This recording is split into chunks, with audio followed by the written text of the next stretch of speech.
Halo teman-teman, selamat datang di channel aku dan aku Arya. Hari ini aku mau membuat ASMR dongeng Korea berjudul Kongji Patji.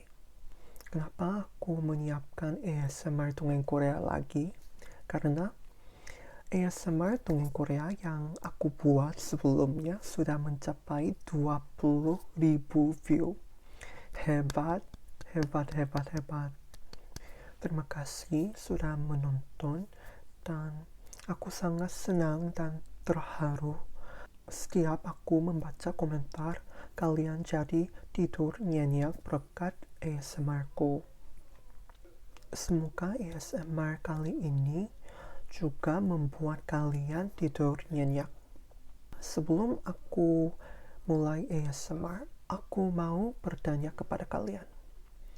Kalian tahu kisah Cinderella tidak? Pasti semuanya tahu, kan?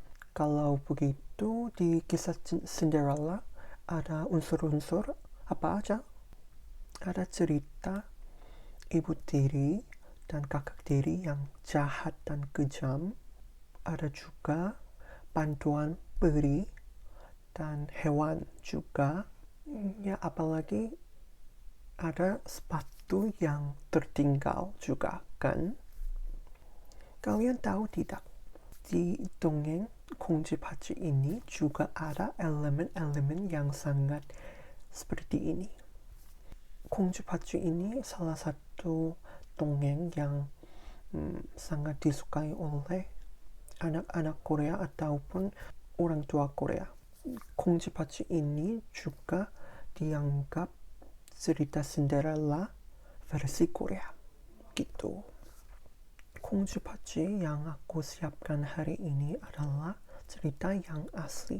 Jadi apa maksudnya? Cerita yang bukan diedit. Biasanya dongeng itu diedit buat anak-anak, kan? Jadi kali ini adalah dongeng yang agak seram dan juga menakutkan. Karena ada unsur membunuh orang hukuman mati yang kayak gini. Kalau ada yang tidak suka seperti ini, jangan nonton. Tapi aku yakin pasti kalian suka karena ceritanya sangat menarik. Dan nanti akan ada kosakata chotkar. Chotkar itu apa sih? Chotkar itu adalah makanan Korea yang dibuat dari ikan. Jadi ikannya difermentasi dan dibumbui di dalam toples gitu. Ini fotonya. Saran aku, coba pikirkan kenapa nanti akan ada kosakata chotkar di dalam dongengnya. Dan juga pasti suruh kalau membedakan dan membandingkan cerita Kongji Patji dan juga Cinderella.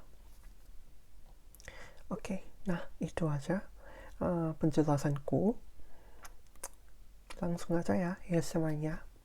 Selamat membaca, selamat menyimak. Dadah. Selamat tidur. Pada zaman dahulu, di sebuah desa, hiduplah seorang pensiunan pejabat bernama Choi Man-chun. Dia memiliki seorang istri, Nyonya Jo, dan setelah bersama selama lebih dari 20 tahun, mereka akhirnya dikaruniai seorang bayi yang mereka beri nama Kongji. Namun, 100 hari setelah kelahiran Kongji, Nyonya Jo meninggal dunia. Meskipun menghadapi kesulitan, Man-chun bekerja keras untuk membesarkan Kongji. Dan Kongji tumbuh sehat dan cepat hingga menginjak usia 10 tahun. Aku akan membahagiakan ayahku yang telah berusaha keras membesarkanku. Kongji tumbuh menjadi seorang putri yang berbakti, pandai memasak, mencuci baju, dan menjahit untuk ayahnya. Di tahun Kongji beranjak usia 14 tahun, Choi Man-chun kembali menikah dengan seorang janda, Nyonya Bae. Nyonya Bae dan puterinya Pachi, yang 1 tahun lebih muda dari Kong Ji, memiliki kepribadian yang sangat buruk. Mereka diam-diam menjebak dan menganiaya Kong Ji setiap hari tanpa sepengetahuan Choi Man-chun. Suatu hari, Nyonya Bae memanggil Kong Ji dan Pachi. Kong Ji menggali tanah berbatu dengan cangkul yang terbuat dari kayu, dan Pachi menggali tanah berbatu dengan cangkul besi. Tentu saja, cangkul Kong Ji segera patah. Kong Ji hanya menangis, membayangkan dimarahi ibu tirinya saat pulang. Saat itu, seekor sapi hitam turun menembus awan dan bertanya kepada Kong Ji, "Kenapa kamu menangis? Ceritakanlah semua yang terjadi."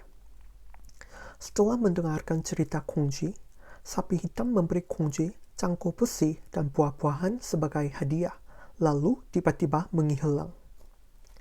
Berkat bantuan sapi hitam itu, Kong Ji tidak kesulitan lagi menggali tanah berbatu dan pulang ke rumah, membawa hadiah buah-buahan yang belum dimakan untuk dimakan bersama keluarganya. Namun, Nyonya Bae justru memarahi Kong Ji. "Buah ini pasti dicuri oleh Kong Ji. Pachi, gadis jalang itu pasti sudah makan banyak, jadi kamu makan saja semua buahnya."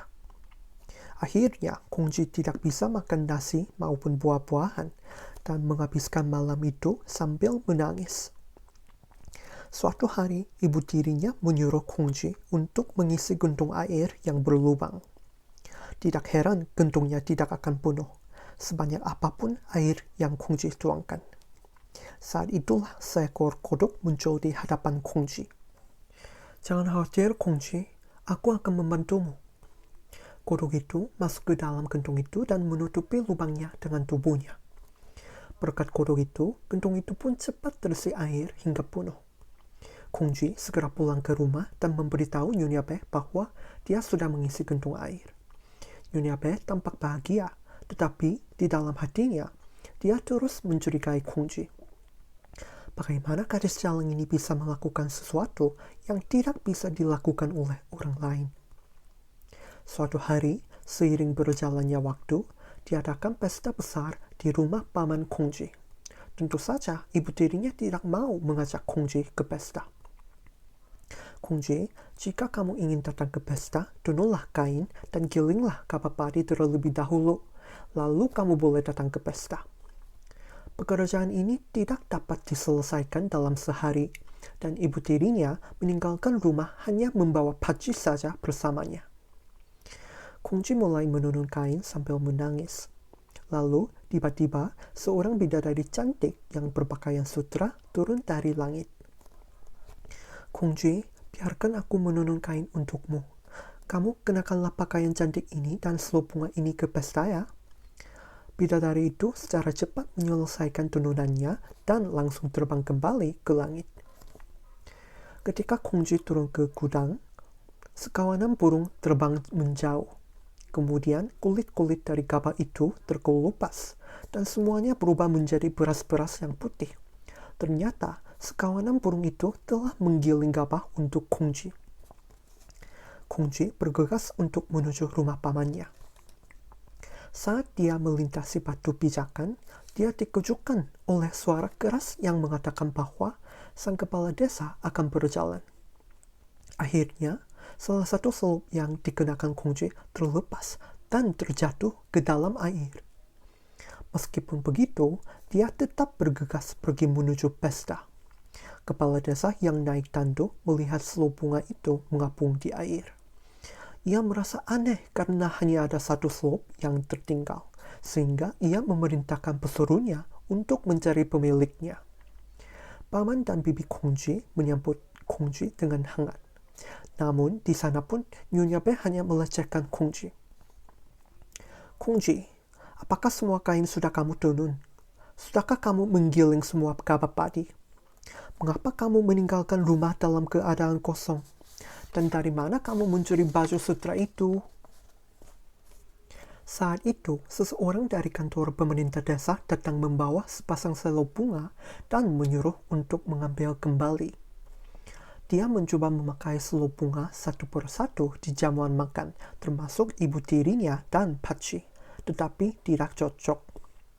Hanya ketika Kongji mengenakannya di akhir, selopnya pas di kakinya. Dialah pemilik selop bunga ini. Melalui selop bunga ini, Kongji menjalin hubungan dengan sang kepala desa dan mereka akhirnya menikah. Nyonya Bae dan Pachi semakin membenci Kongji yang menikmati kekayaan dan ketenaran. Suatu hari, Pachi menghampiri Kongji yang sedang melihat bunga teratai di tepi kolam. Kemudian meminta maaf dan mengajaknya mandi bersama. Pachi menjebak Kongji dan membunuhnya dengan menggelamkannya di kolam. Setelah itu, Pachi mengenakan pakaian kakaknya dan berpura-pura menjadi Kongji. Saat sang kepala desa bertanya mengapa wajahnya berubah, Pachi menjawab, "Aku menunggumu dan terkena sinar matahari, jadi kulitku menghitam. Aku pikir kamu sedang datang, jadi aku mulai berlari dengan tergesa-gesa, tapi akhirnya terjatuh dan berakhir seperti ini." Sang kepala desa bersyukur karena istrinya masih mencintai dirinya yang sudah tua. Namun, ia hanya menyesali perubahan wajahnya tanpa menyadari bahwa orang tersebut adalah orang yang berbeda. Beberapa hari kemudian, sekuntum bunga teratai besar mekar di kolam, tempat Kongji meninggal. Sang kepala desa yang menganggapnya menarik, memetik bunga itu dan memindahkannya ke kamarnya. Setiap kali Pachi keluar dari ruangan itu, seolah-olah ada sesuatu seperti tangan di dalam bunga itu, yang menarik-narik rambut Pachi.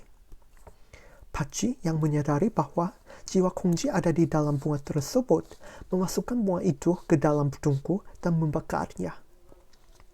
Saat itu, seorang nenek tetangga datang untuk mengambil api dan secara kebetulan menemukan tungku yang penuh dengan manik-manik 5 warna.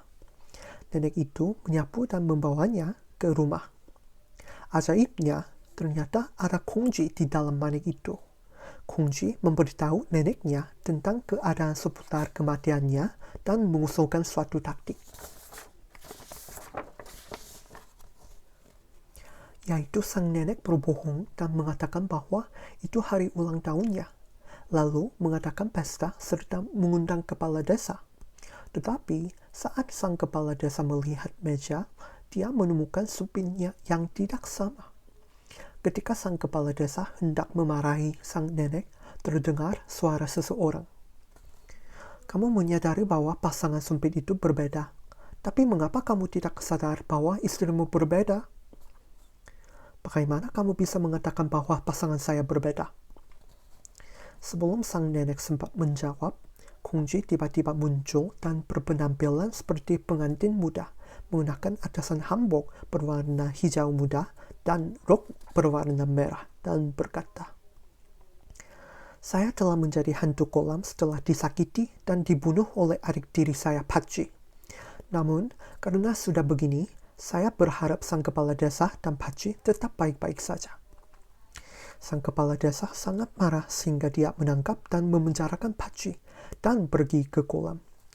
"Keluarkan semua air dari kolam."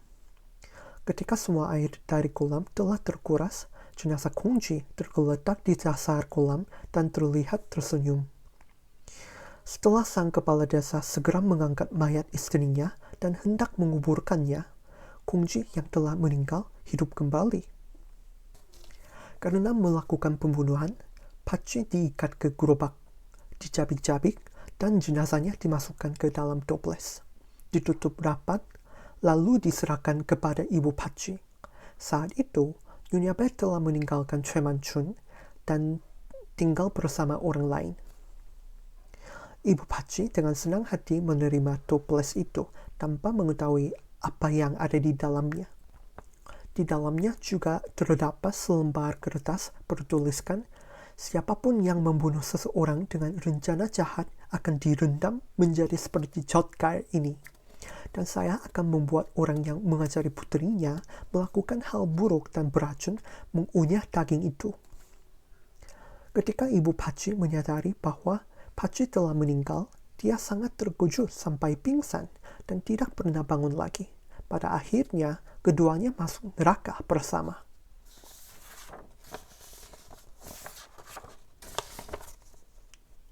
Kongji hidup bahagia dengan sang kepala desa setelah melahirkan 3 anak laki-laki dan 2 anak perempuan.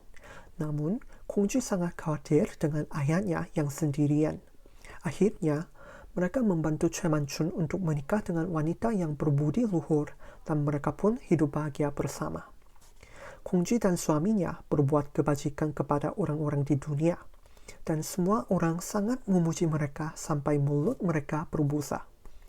Pujian itu tidak pernah berhenti dan diturunkan dari generasi ke generasi.